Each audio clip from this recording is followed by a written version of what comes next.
말씀은 예수님이 부활하신 후에 두 번째로 막달라 마리아를 먼저 만나시고 그 다음에 두 번째로 사람들을 만나시는 그런 장면이 오늘 본문에 기록되어져 있습니다. 제일 처음 만난 사람이 바로 막달라 마리아, 두 번째는 제자들입니다. 때는 예수님이 부활하신 첫날 저녁이었습니다. 그러니까 새벽에 예수님이 막달라 마리아를 만나시고 저녁에 이제 제자들을 만나시는 모습을 보게 됩니다.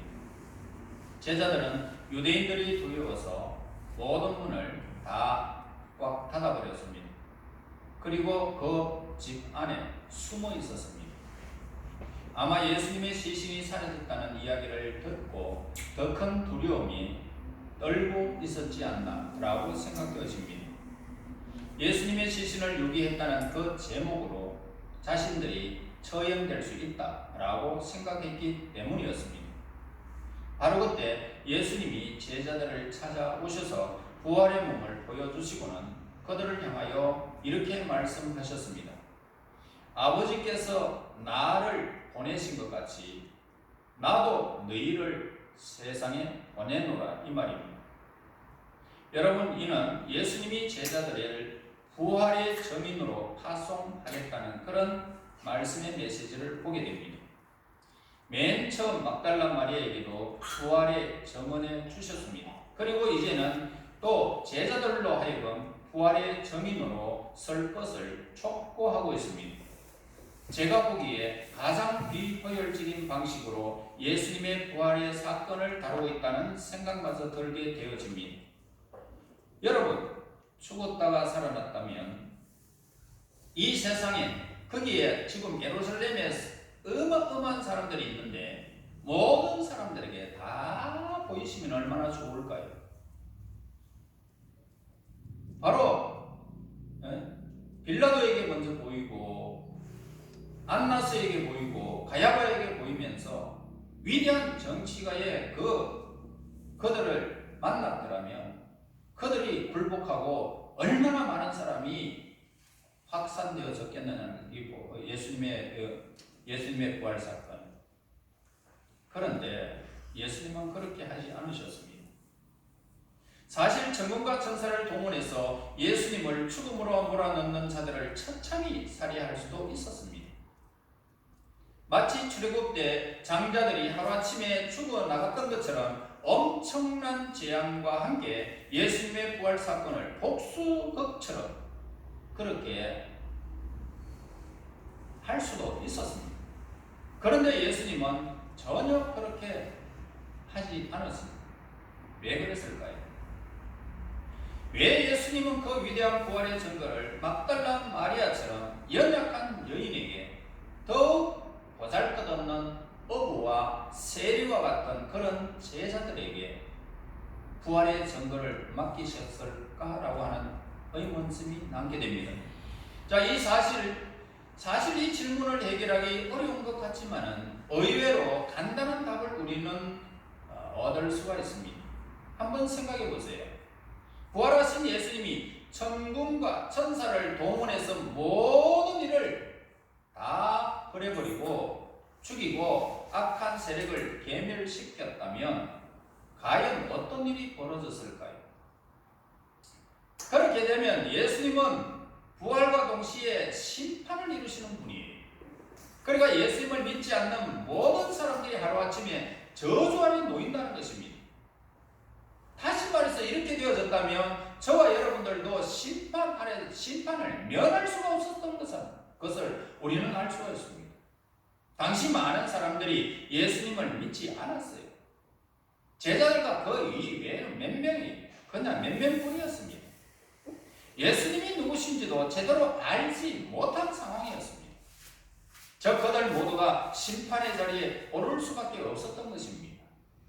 의로운 심판주가 되시는 예수님은 어떤 악도 남겨두실 수가 없기 때문에 내렸다면 이 세상에 모든 사람이 멸절되었을 것입니다. 모든 것을 정의롭게 심판하실 예수님의 심판대 앞에 누구도 견딜 수가 없었을 것입니다. 만약 그랬다면 예수님의 부활은 은혜가 되지 못했을 것입니다. 예수님의 부활의 의미는 그분을 믿음으로써 모든 사람에게 부활의 소망이 주어졌다는 것입니다. 그런데 예수님을 믿을 기회조차 없었다면, 다 심판해서 다 죽임을 당했다면 그들에게 예수님의 부활 소식이 무슨 의미가 있겠느냐는 것입니다. 그러므로 이 부활 후 다시 심판하러 오시기까지 예수님은 믿는 자들을 구원하시기 위한 그런 시간을 저와 여러분들에게 허락하셨던 것입니다. 인간의 악한 자일지라도.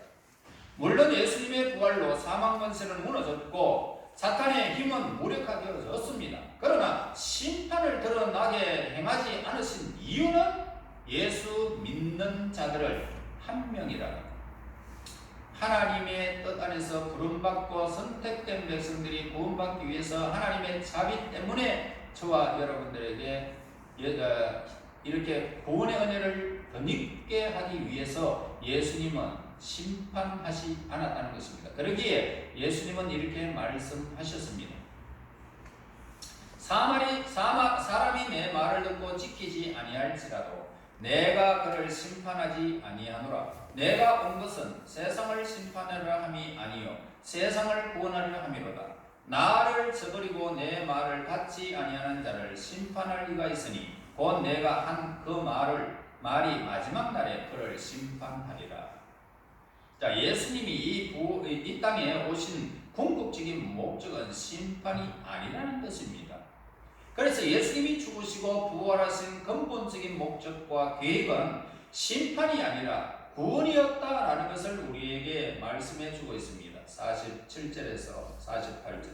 그래서 예수님은 부활하신 후에도 심판을 행하지 않으신 것입니다. 오히려 시간을 허락하시면서 구원받을 그런 구원받는 사람을 날마다 더하게 하셨던 것입니다. 이로하여금 예수님을 믿을 수 있는 시간적 여유를 우리 인간에게 허락해 주신 것입니다. 그리고 마지막 날에 이르러서야 하나님께서 내가 심판하는 것이 아니라 하나님께서 심판하실 것이다 라고 말씀을 하셨습니다. 예수님의 부활은 믿는 자에게 은혜의 시간에 도래했음을 알려주는 그런 증거이기도 한 것입니다. 아직 심판이 이르지 않았고 우리는 지금도 예수님을 믿고 예수님의 부활을 우리 것으로 받아들이고 영원한 생명을 누릴 수 있는 은혜의 시간에 저와 여러분들이 지금도 살아가고 있는 것입니다. 예수님의 부활 소식은 예수님의 부활을 경험한 자들을 통해서 그들의 증언을 통해서 그렇게 전파되어졌던 것입니다. 이것이 바로 예수님이 제자들을 부르시는 이유였고 제자들을 만나시고 그들을 세상으로 파송하신 이유가 있다는 것입니다. 그렇다면 예수님은 앞으로 부활 소식을 전하는 자들이 어떤 자격을 갖추기를 원하고 있을까? 이 말씀입니다. 여러분, 예수님의 이 부활 소식과 함께 예수님께 부름받은 이들이 어떤 모습일까라는. 자, 먼저 부활하신 예수님이 제자들에게 하신 첫 마디를 여러분 기억하면 되겠습니다. 예수님 뭐라고 말씀하셨습니까? 첫 만남에서 평강이 너희에게 있을지어다 라고 오늘 예수님께서 말씀하셨습니다. 자, 이 말씀은 복을 빌어주는 말씀이기도 하지만 능력으로 평강을 창조하는 말씀이라는 것입니다. 일반적으로 이 말씀은 인사로 그리고 우리나라에 비하면 안녕하십니까 이 말입니다. 그런데 지금은 어떻습니까? 이스라엘 민족들은 언제나 인사를 할 때 살롬이라고 인사를 하고 있습니다. 그것은 뭡니까? 평강을 당신에게 빕니다. 이런 인사라는 겁니다. 그래서 예수님을 통해서 드디어 이 평강을 비는 이것이 예수님을 통해서 온전히 우리에게 나타난 바 된 것입니다. 그래서 부활하신 예수님을 통해서 진정한 평강이 저와 여러분들에게 임했다는 것입니다. 예수 그리스도가 이 평화를 선사하기까지는 하나님과 우리 사이에 막힌 담이 있었습니다. 십자가로 다 이루었다라고 하기 전까지는 우리에게는 하나님과 막힌 담, 제 담이 있었습니다. 우리의 죄악 때문에 넘어설 수 없는 벽이 우리의 인간을 가로막고 있었던 것이죠. 그래서 우리는 진노 아래 놓인 인생입니다. 그래서 하나님은 심판자이자 우리는 죄인이었습니다. 그런데 이 담을 예수님께서 허물어 버렸습니다.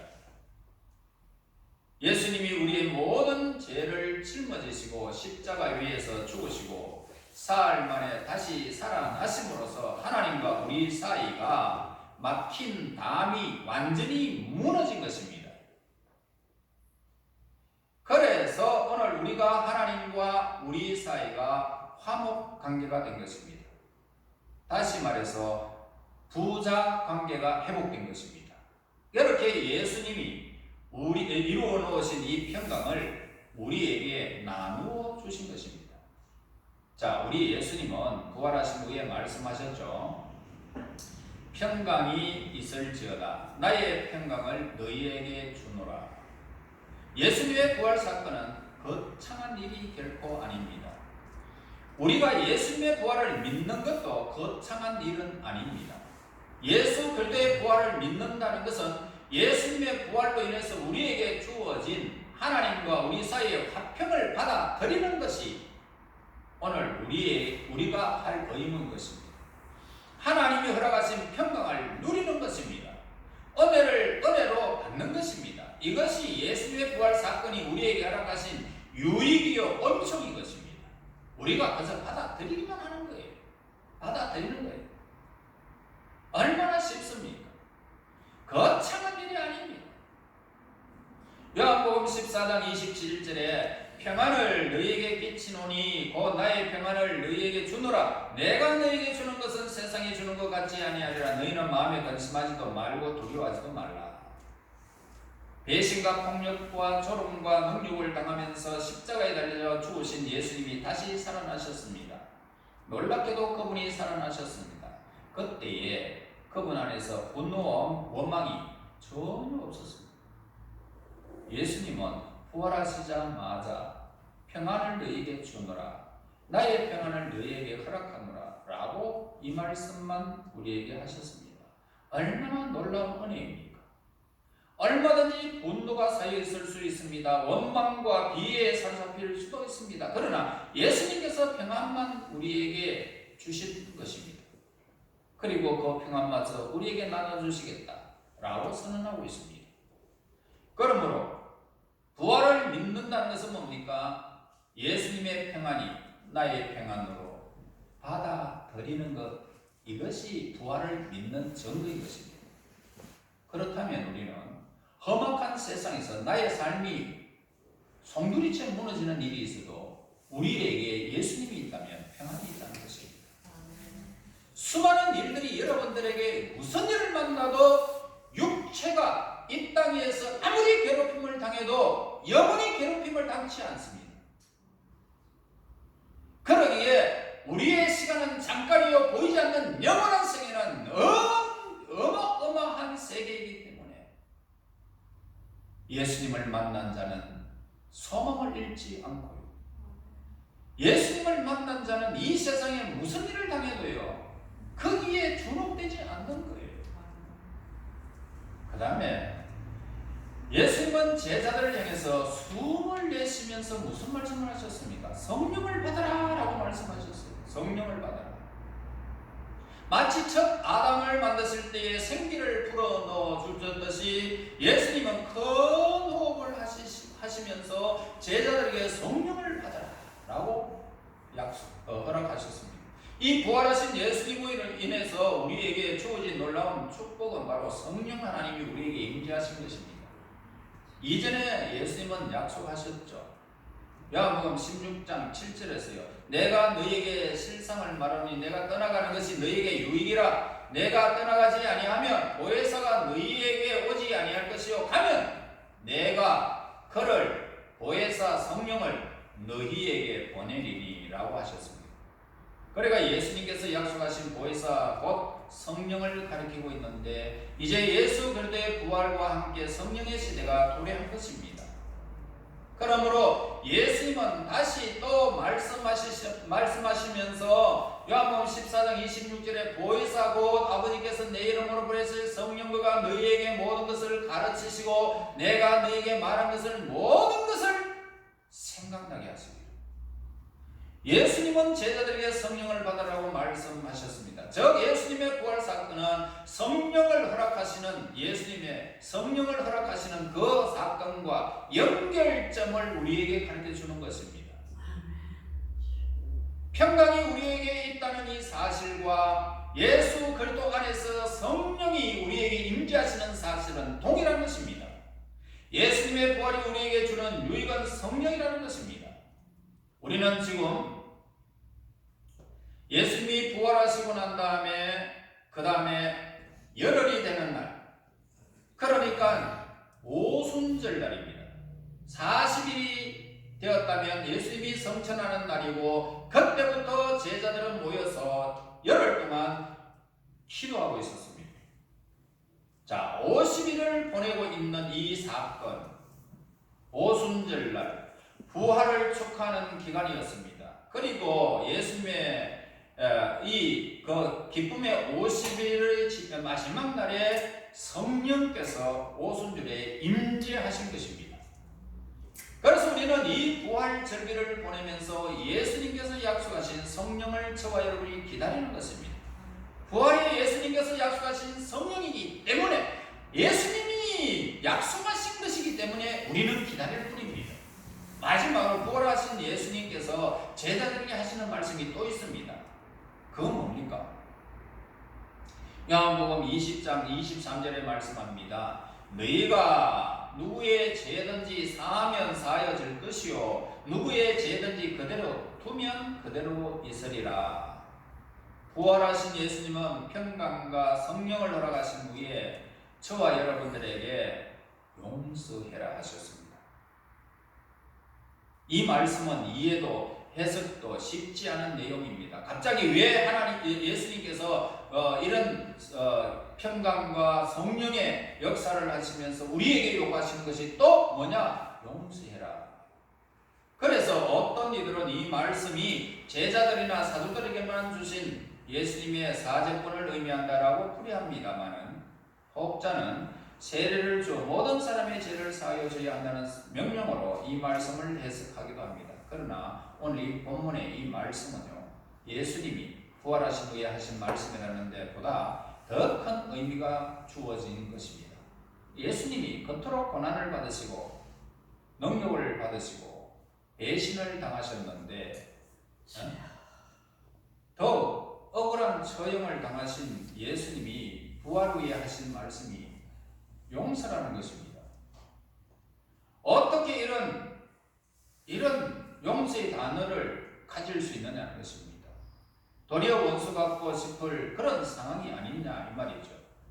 그럼에도 예수님은 마음의 평강을 잃지 않은 모습을 보게 됩니다. 성령과 늘 함께 하고 계셨기 때문입니다. 그래서 원수를 향한 용서의 마음은 여전히 예수님께 있었던 것입니다. 여러분에게도 성령이 임하면 용서가 뒤따르게 되어 있어요. 화내는 사람에게 웃어야 됩니다. 같이 화내면서 무엇 때문에 그러느냐고 따지게 되면 큰일 납니다. 서로가 멱살 잡고 난리가 납니다. 그러므로 오늘 서로 어떤 일이 있어도 우리는 반대로 가야 됩니다. 자, 이런 예수님의 모습을 십자가에서 발견하게 되는데 예수님은 십자가 위에서도 누가복음 23장 34절에 아버지 저들을 사하여 주십시오. 자기들이 하는 것을 저들이 알지 못합니다 라고 간구하는 모습을 보게 됩니다. 그리고 이제는 부활하신 예수님이 먼저 용서를 실행하면서 제자들을 향해서 용서를 요청하는 모습을 보게 됩니다. 이것이 바로 부활하신 예수님이 우리에게 보이신 모습입니다. 부활의 현장에는 이렇듯 얼마나 놀라운 일들로 가득 차 있느냐는 것입니다. 순교자 스데반을 여러분 기억하실 것입니다. 돌에 맞아서 피투성이가 되어져서 거기에서 참으로 여러분들은 돌 하나 맞아보세요. 기가 막히죠. 그러니까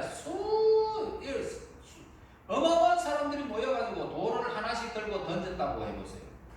여러분, 눈에 맞으면 눈이 박살나고, 입에 맞으면 입이 막 나터져 버리고, 코가 맞으면 코가 깨져버리고, 머리에 맞으면 머리가 박살나버리고, 덕에 맞고 온 전신에 온 천지 안 맞는 곳이 없이 다 맞아버리면 어떻게 될까요?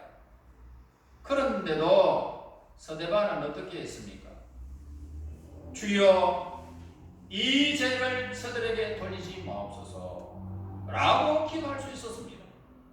이게 하나님의 백성들입니다. 부활의 증인들의 모습인 것입니다. 이게 바로 예수님의 제자들이 걸어가는 길이라는 것입니다.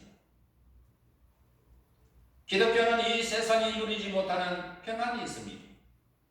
이 세상이 누리지 못하는 평강이 우리에게 있는 종교가 기독교입니다. 예수님께서 주시는 참 평강을 누리는 종교가 우리 기독교입니다. 동시에 기독교는 성령의 은혜를 이 땅 위에서 누리는 종교입니다. 나의 힘으로 모든 것을 하는 것이 아니라 나의 삶을 도우시고 성령께서 우리가 성령께 의지하여 신앙의 삶을 살아가는 종교가 기독교인 것입니다. 동시에 기독교는 용서를 전하는 그런 종교입니다. 여러분, 용서가 가장 큰 것입니다. 예수님께서는 오른밤을 때리면 왼밤도 돌려대고, 오리를 가자 그러면 신리를 동행해 주고, 속옷을 달라가면 겉옷까지 벗어주어라. 여러분, 이런 얼토당토 않은 그런 진리를 예수님께서 말씀하셨습니다. 이것이 바로 부활의 정인된 예수 그리스도의 제자들이 해야 하는 그런 사건을 우리에게 말씀해 줍니다. 부활 생명이라는 명제에는 항상 무엇이 있습니까? 평강이 있습니다. 그리고 오늘 성령이 있습니다. 그 다음에 사람들을 용서하는 세 가지가 함께 우리에게 있습니다. 평강이, 성령, 하나님이, 그리고 우리가 성령 안에서 이 세상 사람과 같이 아니함을 가르쳐 주는 것은, 부활의 정인을 할 수 있는 것은 용서라는 것입니다. 우리는 순결을 지켜야 되는 것입니다. 신앙의 순결과 정절을 저와 여러분 지켜야 하는 것입니다. 그러나 부활하신 예수님은 우리에게 한 가지 더 부탁하셨습니다. 용서해라. 용서해라. 또 용서해라. 한없이 용서해버려. 우리는 나 자신을 용서하는 법을 먼저 배워야 되는 것입니다. 부모를 용서하고 자식을 용서하고 가족들을 용서하는 법을 저와 여러분이 배워야 하는 것입니다. 미워하는 순간 그 관계는 완전히 그냥 박살나버립니다. 미워하는 순간부터 미워하는 사람들에게 밥숟갈도 믿고 그가 주는 것도 믿고 다 미운 것, 좋은 것도 우리가 그냥 좋게 누려야 하는 것도 모두가 그냥 다 미워요. 용서가 없습니다. 누군가를 정하는 순간 그 관계가 틀어질 수밖에 없다는 것입니다. 용서를 통해서 관계가 회복되는 것입니다. 예수님이 우리를 용서하셨듯이 우리도 용서해야 함을 우리에게 가르쳐 줍니다. 부활을 믿는다는 것은 이 세상에서 참 평안을 누리는 것입니다. 참 평강을 누린다는 것입니다. 이 세상에서 성령의 도움으로 늘 살아간다는 뜻입니다. 뿐만 아니라 우리가 서로 용서하며 살아간다는 뜻이 부활의 정인된 아름다운 모습인 것입니다. 여러분, 이 땅에 살아가면서 무슨 일을 만나도 평강하시고 성령 안에서 여러분들의 삶을 도우시는 놀라운 성령의 인도를 받는 그 걸음은 삶이 어떠하든지 내 주변이 어떠하든지 그들과 상관없이 예수님과 나와의 관계에서 그들을 바라보는 이 시선이 열리는 것입니다. 이런 부활의 증거가 저와 여러분의 삶에서 더하여져서 예수 그리스도의 아름다운 제자의 삶을 이 땅에 펼쳐나가는 저와 여러분이 되시기를 예수님의 이름으로 축원합니다. 하나님 아버지, 감사와 찬송과 영광을 돌립니다. 우리에게 평강의 하나님이 임재하셔서 평강의 은혜를 주신 하나님을 찬양합니다. 성령께서 임재하셔서 오늘날까지 부활의 증인으로 살아가게 됨을 진실로 감사합니다. 이제 하나님 성령께서 우리의 삶을 주장하심으로 많은 사람들을 용서하며 또 용서하고 용서하며 삶을 하나님께 둘 수 있도록 인도하여 주시옵소서. 하나님께서 허락하시는 그날까지 부활의 이 영광, 부활의 선물을 날마다 활용하며 살아가는 믿음의 사람들이 되게 인도하여 주시옵소서. 예수님 이름으로 기도하옵나이다. 아멘.